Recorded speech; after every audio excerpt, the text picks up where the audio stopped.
So this is activity 4.4.2, and it says use the fundamental theorem calculus to evaluate the following integrals exactly. Sketch a graph of the integrand on a relevant interval and write a one sentence. Explain what it is. Well, we're going to do some of this. Okay.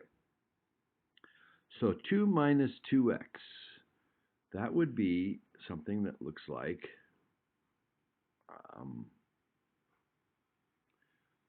2, 1, 2, minus 2x. So that's a slope of minus 2. So that would be something like that. That would go through 1. And it would keep going down and be at 2 would be at minus 2. At 4, at 3 it would be minus 4. And we have to go to 4, which is at minus 6. So what this will do is find the area of this, which is positive, and then the area of this, which is negative, and find a negative value of that total area. This minus this. Now, doing this with calculus, the antiderivative of 2 is 2x, and the antiderivative of negative 2x is negative x squared, because the derivative of x squared is 2x to the 1, and the derivative of 2x is 2. And so we want to evaluate this according to the fundamental theorem of calculus from minus 1 to 4. And if we plug 4 in here, we get 8. Minus 4 squared, minus 16. And then minus, and put in minus 1, we get negative 2 minus, and 1 squared is minus 1 squared is 1. So we've got negative 16 minus a negative 3. So we've got negative 16. Oh, from minus 1. So we've got more plus. Negative 16 plus 3, which is negative 13.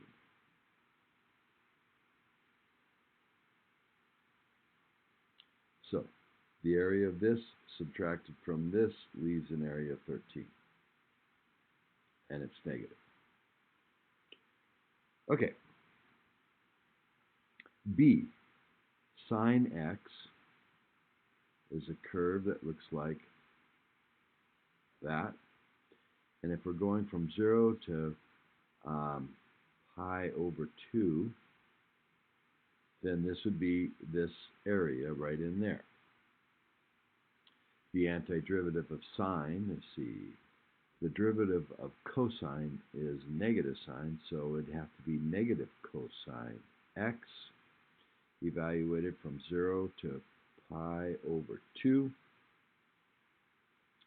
Pi over 2, cosine of pi over 2 is 0, so we get negative 0 minus, and we put in 0, and cosine of 0 is 1, negative 1, which turns out to be nothing plus 1, so this area is 1.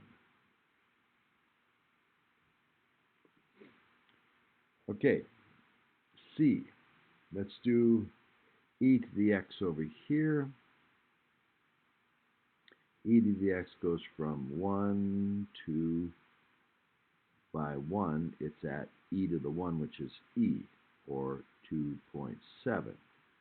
So from 0 to 1 would be this area. And the integral of e to the x is e to the x. And if we evaluate that from 0 to 1, we put in 1, we get e. Put in 0, we get e to the 0, which is 1. So it's e minus 1. 2.7 minus 1. So this area, 2.7 would be this much, and so this must be 1 that we take off and get this, which is e minus 1. Minus 1 to 1 of x to the 5th. Well, I can tell you what that's going to be without even doing the integral. X to the 5th is an odd function. An even y equals x is odd, x squared is even, x cubed is odd, x to the 4th is even, x to the 5th is odd. It looks something like this, and it goes at minus 1, it goes through minus 1, and through 1, it goes through 1, and the area here and the area here are equal and opposite, so this is going to come out to be 0. But let's go ahead and show this. So the integral of the antiderivative of x to the 5th is 1/6 x to the 6th, evaluated from minus 1 to 1. We plug in 1, we get 1/6 minus, and if we plug in minus 1, we still get 1/6, which equals 0. The area of this is 1/6, and the area of that's minus 1/6. Okay, now this one looks a little bit messier. X to the 3rd minus 2x squared plus minus e to the x. And I have no clue what that looks like, so I'm going to pull out my calculator. I have a little bit of a clue, but it's kind of strange, so let's just use the calculator to see what this looks like. And we got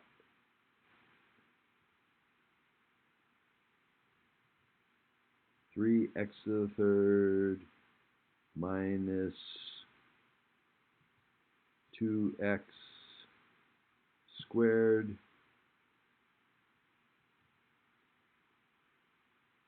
minus e to the x, and let's go graph, and I'm on Zoom 4. It looks like this. So it goes, and if we're doing it from 0 to 2, we're going to have some positive area, and we're going to have some negative area. And it looks to me like it'll probably more negative than positive, but we'll find out here. This was -1, this was 2, and 1's about there. So 1 by 1, that's area at least -1, and I'm not sure that that's going to be more than 1, but let's see. So the antiderivative of this, so we raise it to 4 and divide by 4, so we get 3/4 x to the 4 minus, we raise this to the 3 and divide by 3, so it's minus 2/3 x to the 3rd minus, and the antiderivative of e to the x is e to the x. And we're going to evaluate this 0 and 2. We put in 2, we get 16 divided by 4, 4 times 3, 12, minus 8 divided by times 2 is 16/3, minus e squared, minus, putting in 0, we get 0 minus 0 minus 1. E to the 0 is 1. Minus 1 is plus 1. So we get, this is 5 1/3. And this is plus 1. So we got 13 minus 5 1/3.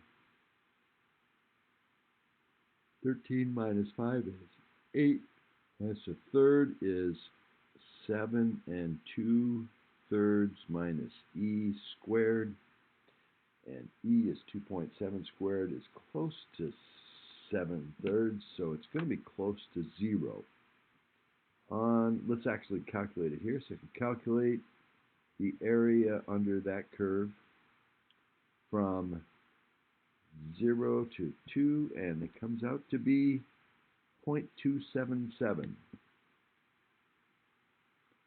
which is approximately 0.278. And let's calculate it on the regular one. 7 plus 2 divided by 3 minus e to the second, 0.277. So this was a little bit more positive than there was area here. So this got up here pretty high. Okay? So that was the activities 4.4. And then what I did mostly in class today was, and today is January the 20th, I believe. Yes. In case you're curious on which day I'm doing this. And the first thing I did on today was talk about the fundamental theorem of calculus and said, we've been doing this. The integral from a to b of any function of x or t or whatever dx is the antiderivative of f evaluated at b minus the antiderivative evaluated at a. And that we've been doing that regularly, so I didn't spend much time on that because we have talked about that. I spent more time talking about how to do these and how to do these. Okay. So one way to get a feel for this is to do a few derivatives, reminding ourselves of what derivatives are. So the derivative of 5x, let's say dx, is 5. Remember that? Or the derivative of x to the 7th dx is 7x to the 6th. Or the derivative of lnx dx is 1 over x. Or the derivative of the square root of x. Dx is the same as the derivative of x to the 1/2 dx, which is, bring the half down, 1/2 x to the minus 1/2. How about the derivative of sine of x? That's cosine x, or the derivative of cosine x is the sine of x negative. How about the derivative of tangent of x?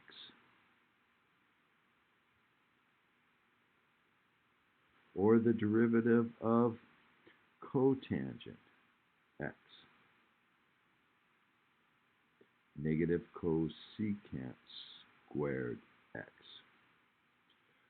How about the derivative of the, let's do tangent inverse, or arctangent x. And that was 1 over 1 plus x squared. If it was arc cotangent, it was the negative of this.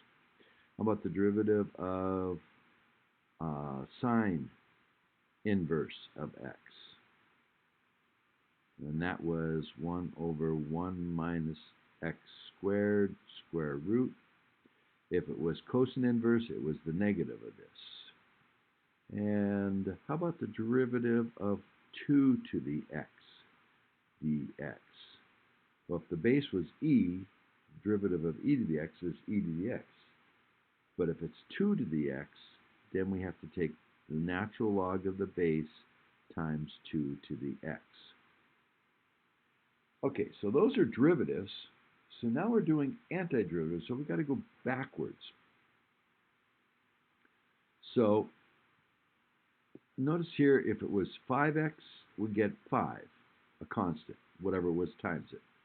Well, here's a constant, so the antiderivative is kx. Okay? If it's x to the n, x to some power, the power came down and this went reduced by 1. So this is 1 less than the number in front. So we have to add 1 to the power. So it becomes x to the n plus 1. And the number that came down was the n plus 1. And so we have to divide by n plus 1. So n plus 1 times, if I took the derivative, we'd take n plus 1 times this, which would be 1, x to the 1 less than n plus 1, which would be x to the n. That's true for everything except when n is minus 1. Now, 1 over x is x to the minus 1. What do we do on this one? Well, 1 over x, the antiderivative is ln x. Okay? And the antiderivative of sine x, let's see, we take the derivative of cosine, and we get negative sine, so it must be negative cosine. And the antiderivative of cosine, let's see, if we take the derivative of sine, we get cosine. And, oh, I didn't do this one over here, but what do we take the derivative of to get secant tangent? Well, that requires you to remember a little bit of your Calc 1. That's the derivative of secant x. Cosecant, cotangent's the derivative of cosecant, sort of. Derivative of cosecant is negative cosecant cotangent, so this must be the derivative of negative cosecant. Secant squared is the derivative of tangent. Cosecant squared is the derivative of cotangent, but that would be negative, so we have to go negative cotangent. And the derivative of e to the x, of course, is e to the x, or the antiderivative of e to the x is e to the x, so is the derivative. The antiderivative of this would be 1 over ln of a times a to the x. A, the base, has to be up greater than 1. And this looks like the antiderivative. The antiderivative would be tangent inverse, or arc tangent x. And this would be sine inverse, or arc sine x. But the derivative of arc cosine is just the negative of this, so this could be negative cosine inverse x, or negative arc cosine x. And this is just one possible one. All of these could be plus a constant, and the derivative of a constant would be 0 and not show up over here. So this could be plus c, and so these are called the general antiderivatives, plus c, plus c, plus c, plus any number, plus any non-varying number, plus c, plus c, plus c, plus c, plus c, plus c, or plus c, C, or plus C, or plus C. So those would be the general antiderivatives. Okay, to do this, evaluate the area from 0 to 1 of this. We'd have to do the antiderivative of this. So 1 more than 3 is 4, and we'd have to do 1/4 it to the 4th. So 1/4 x to the 4. Antiderivative of negative x, that's 1, so 1 more than 1 is 2, so it'll be minus 1/2 x to the 2. Antiderivative of e to the x is e to the x, minus e to the x. Antiderivative of a constant is just constants. So it's just 2x. And then there'll be a plus c, but if you're going to evaluate it with 1 and with 0, they're both going to subtract, and they're not going to worry about it, so you don't need to do the general when you're doing a definite integral. From 0 to 1, we put the 1 in here, and we get 1/4 minus 1/2 minus e to the 1 plus 2 and plus the constant, but then we're going to take all of that minus and put in zeros, and that would be 0, 0, e to the 0 is 1, so we get minus 1 and 0, and we'd get the constant in here. So if the constant was in here and in here, we subtract them, the constant's gone, so we don't have to keep the constant, and we get 1/4 minus 1/2 is minus 1/4, and that's 1 plus 2 is 3, so we got 3 minus 1/4 is 2 3/4 minus e. And we can check that. We did this in class. We can go to y equals and clear and type in this equation, the original equation, x to the third minus x minus, hard to see that there, I'm moving it. Oh.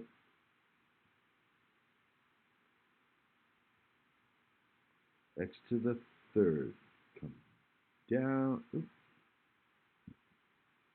X to the third minus x, subtract e to the x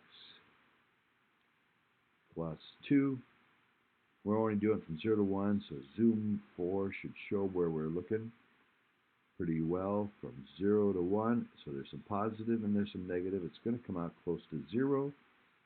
Second, calculate the area from, now I'm just going to type in 0, enter, 1, enter. And it did it from 0 to 1, and it said the total area is 0.0317. 0.0317. Now let's go to what our answer was, which was 2.75 minus e, and it comes out 0.0317. Now, if I asked on the test for the exact answer of this, could you give me this?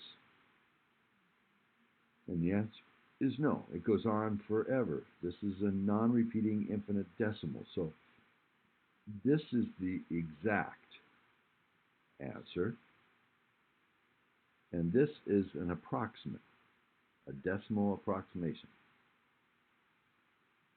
In most uses of calculus, the decimal approximation's great, but if I ask you for the exact, you're going to have to go through all this and come up with the exact answer, and leave it with the e's in it, or square roots in it, or whatever. So B, let's find the exact answer to this one. So we're doing from 0 to pi over 3 of 2 sine t. The antiderivative of sine is negative cosine t. And we have a 2, so we got to put the 2 there.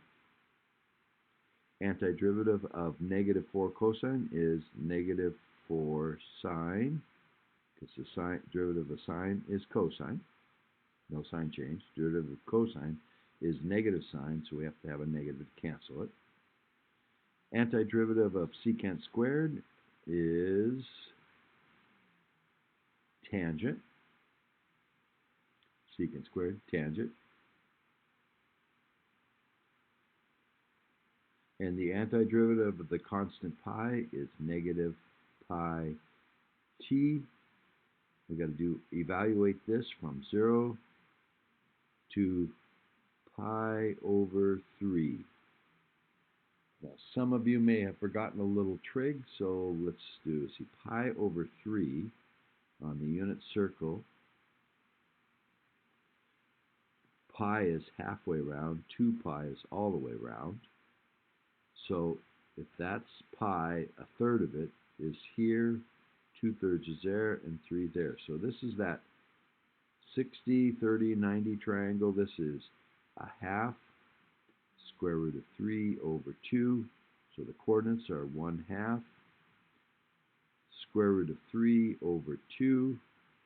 And the x is the cosine, the y is the sine. So cosine of pi over 3 is 1/2 times a minus 2 is -1. Sine of pi over 3 is square root 3 over 2 times a -4 is -2 square roots of 3. The tangent is the sine opposite over adjacent cosine, sine over cosine, opposite over adjacent.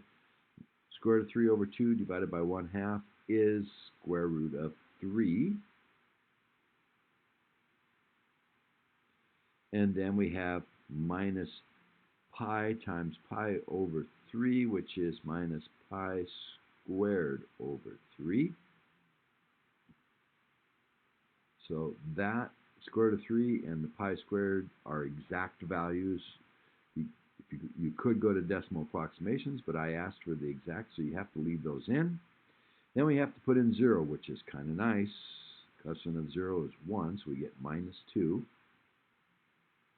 And then we get sine of 0. See, the point at 0 is 1, 0. So the cosine is 1, the sine is 0. Sine is 0 times -4, which is 0. Tangent is sine over cosine. 0 over 1 is 0. And then putting in 0 here, we get 0. So that's all we get out of that. So we have -1 plus 2, which is 1. 2 square roots of 3 minus 2 square roots of 3 plus 1 square root of 3 is minus square root of 3 minus 1 square root of 3 minus pi squared over 3. There's the exact value. And you could type this into your calculator and find the area under second trace, second calc, the integral, and get the decimal approximation for that and check your answer. And C. Let's see, this is x to the 1/2, so its antiderivative, 1 more than a half, is 3/2. Remember, when it's x to a power, we add 1 and also divide by that larger power. So we would get x to the 3/2 divided by 3/2, or times 2/3. To divide by a fraction is to multiply by the reciprocal. So that's the antiderivative of that, minus the antiderivative of this. Well, we have to increase the power, so I would get to 3 and divide by the 3, or multiply by 1 over 3. And we have to evaluate at 0 and 1. If we put in 1, we get the square root of 1 cubed, which is 1, divided by 3/2, which is 1 divided by 3/2 is 2/3. And then we get 1 divided by 3, which is minus 1/3, minus. Put in 0, and we get 0 and 0. So we get 2/3 minus 1/3, which is 1/3. Let's just check that one for practice. So we go to our calculator, clear, and type in the square root of x minus x squared. Zoom calculate the integral, and that's what it looks like. And we go from 0, enter, to 1, enter, and it says that area is 0.3333468. That's approximate. It's even messing up a little bit. It's really supposed to be 0.333333 to infinity. 1/3. Okay, so that's kind of what I did in class. I did a little bit more. I'm going to talk about that. I also talked about what would be the antiderivative of sine of 2x. Now, the derivative of the sine of 2x would be cosine of 2x times the derivative of the inside, which would be times 2. So if I do the antiderivative of sine of 2x, it would have to be minus cosine of 2x, but that would create the derivative of that would be sine of 2x times 2, and I don't have that times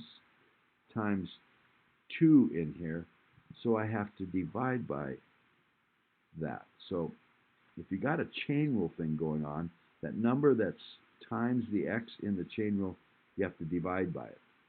Similarly, if you had e to the 2x, then the antiderivative would be e to the 2x times 1/2. If it was e to the 3x, it would be 1/3 e to the 3x for the antiderivative. And if you're doing the general one, it would be plus c, and plus c.